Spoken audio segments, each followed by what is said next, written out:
psychiatrists do with medication. It's here's your prescription. Let's talk in Yes. a month or 3 months. Yes.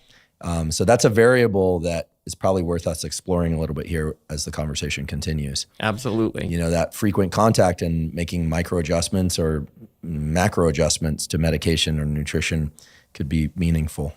Absolutely.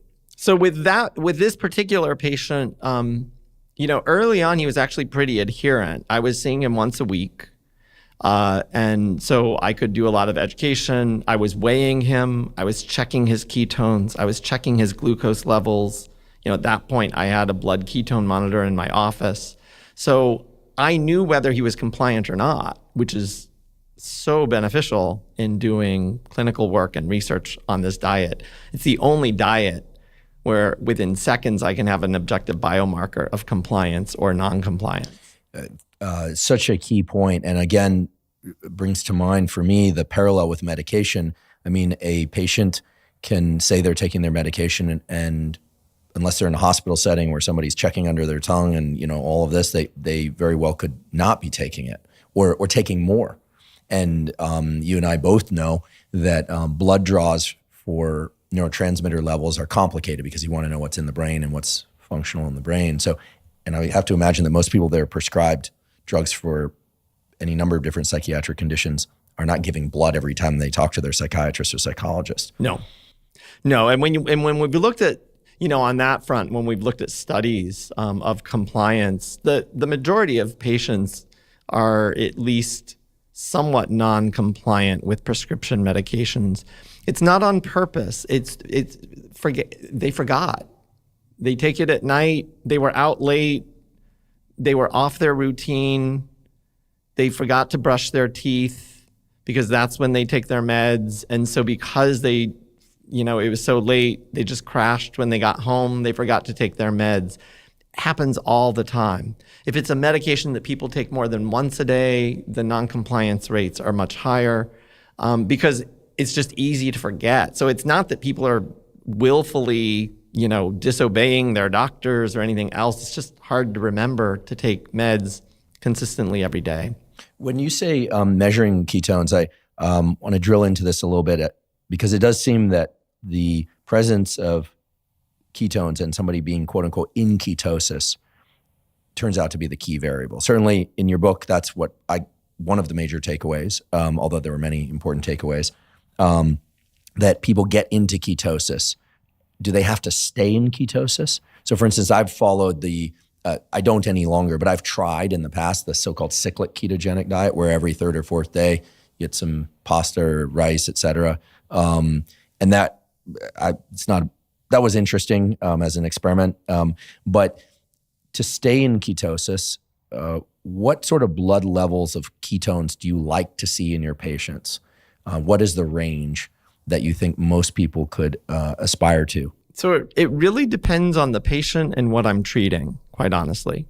So, and I don't think every patient needs the ketogenic diet. For some patients, simply getting rid of junk food can make a huge difference in a mood disorder, for instance. So a junk food meaning highly processed food that could last on the shelf a very long time. Highly processed foods that are usually high in both sugar, carbohydrate, and carbs and fats. Those seem to be the worst foods. That combination, high sugar, high fat, seems to be the worst combination for metabolic health. And lo and behold, we've got emerging data that strongly suggests it's also bad for mental health. Depression and anxiety are the most common mental disorders, and so we have the best data for those disorders. But we actually have a lot of data with even bipolar disorder and schizophrenia that insulin resistance in particular and insulin signaling in the brain is impaired in people with chronic mental disorders kind of across the board, all the way from chronic anxiety, depression, to bipolar, to schizophrenia, and even Alzheimer's disease. We know that patients with all of those disorders have impaired glucose metabolism, and that the insulin signaling system in the brain, which is different than the insulin signaling in the periphery, seems to somehow possibly be playing a role. So So to step back from that, so for some patients, I might just want to decrease glucose and insulin levels, and I can do that by getting rid of sweets. For other patients, like patients with schizoaffective disorder or schizophrenia or bipolar disorder, especially if it's chronic, if I'm using it as a brain treatment, then I do want a ketogenic diet, and I usually want reasonably high levels of blood ketones. Usually, for depression, I want to see at least greater than probably 0.8 millimole. For psychotic disorders and bipolar disorder, I usually want to see levels greater than 1.5. That's what I'm shooting for, if at all possible.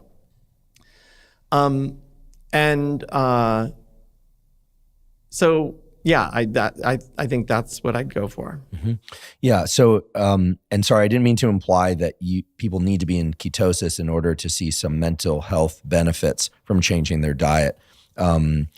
You make very clear in your book, and we'll go into this in more detail, that avoiding insulin resistance, reversing insulin resistance, and essentially trying to reverse what earlier you described as, this metabolic syndrome, which is a bunch of different things, is the target.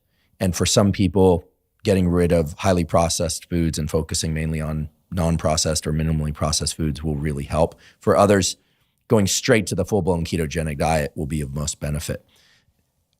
I'd like to back up a little bit in history and get to something which I find incredibly interesting, which is epilepsy and the long-standing use of ketogenic diet and fasting to treat epilepsy. And the reason I want to kind of rewind to that point in history is that I think that for a lot of listeners and people out there who are familiar with how changing your diet or changing your exercise can positively impact sleep and weight and all these things, and it cascades into feeling better, that makes perfect sense.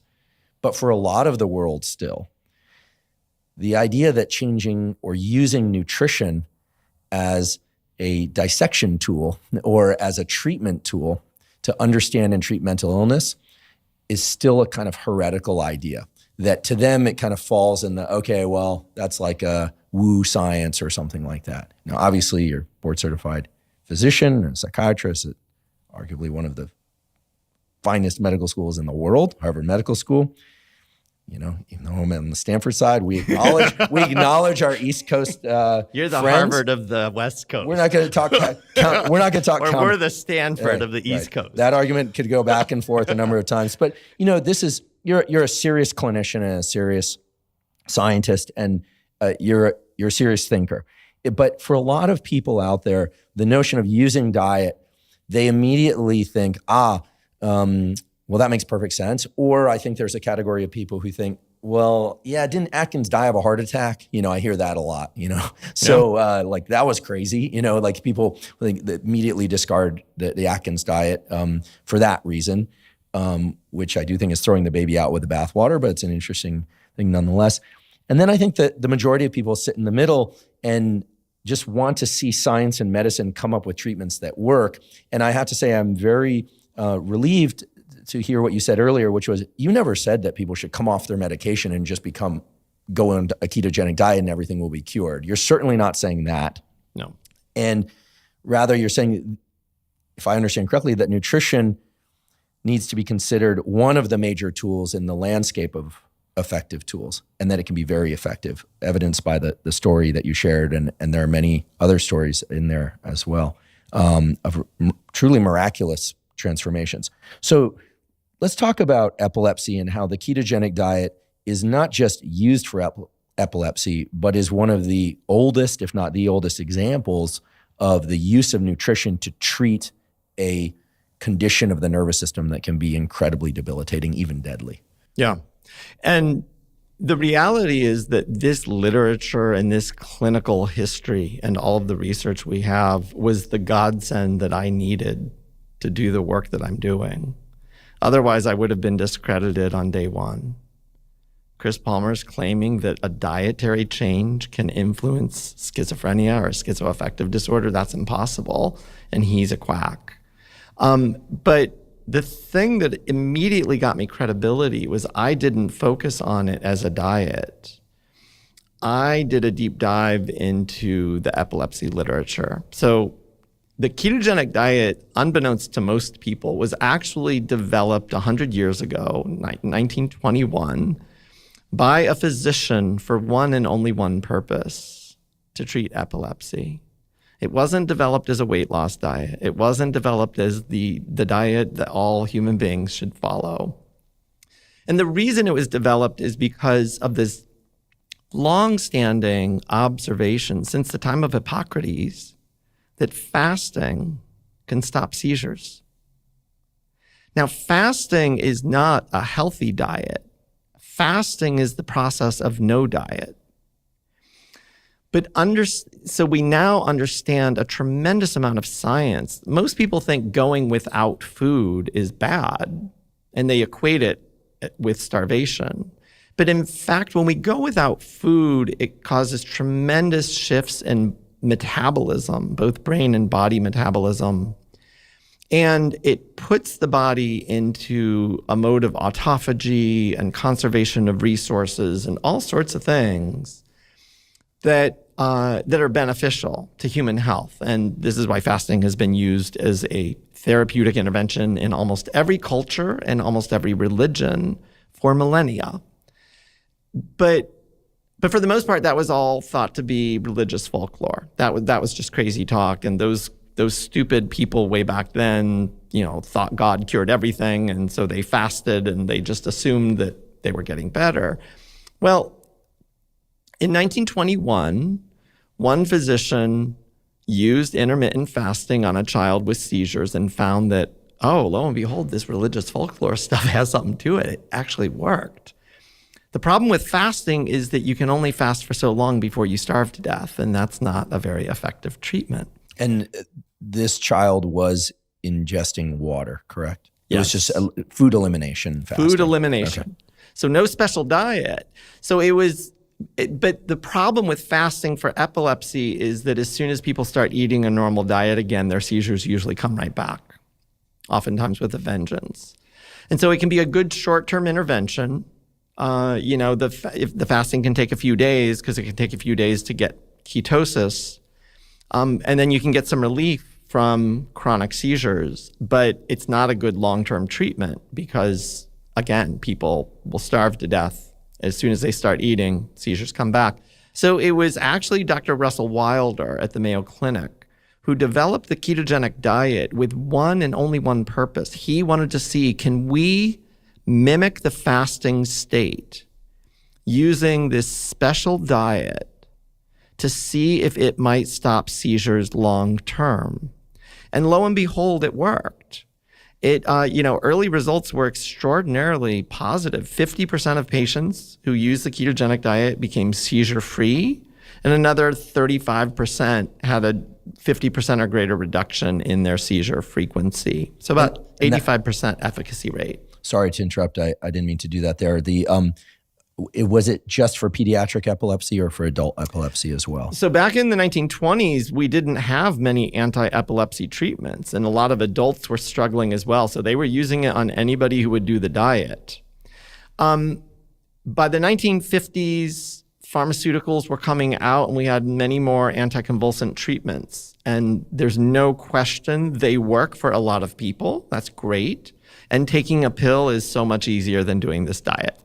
So the diet pretty much fell out of favor, and nobody was using it from the 1950s to about the 70s.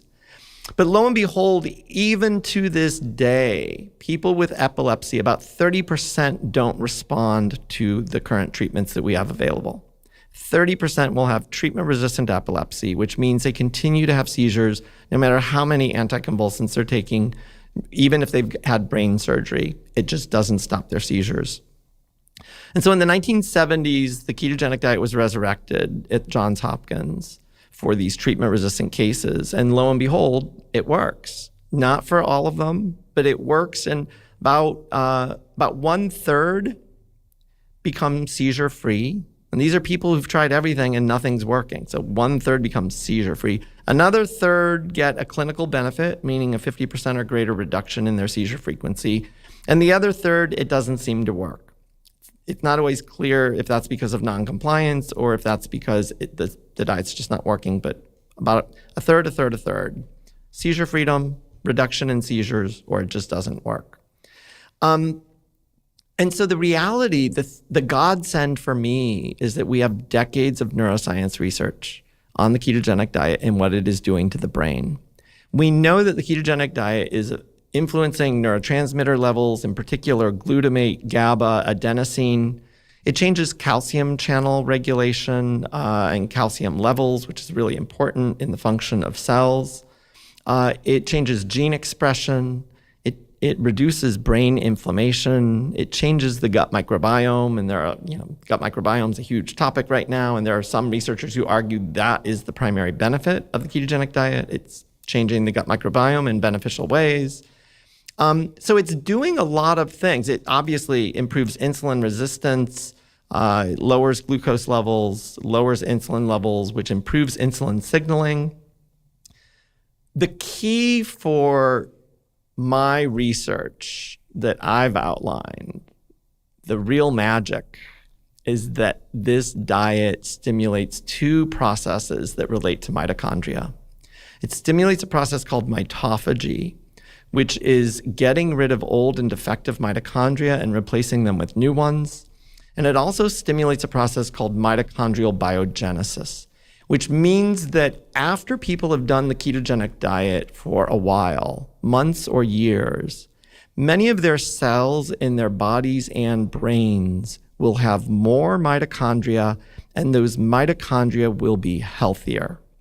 And I believe that is the reason the ketogenic diet is such a powerful treatment, not only for epilepsy, but also for people with chronic mental disorders.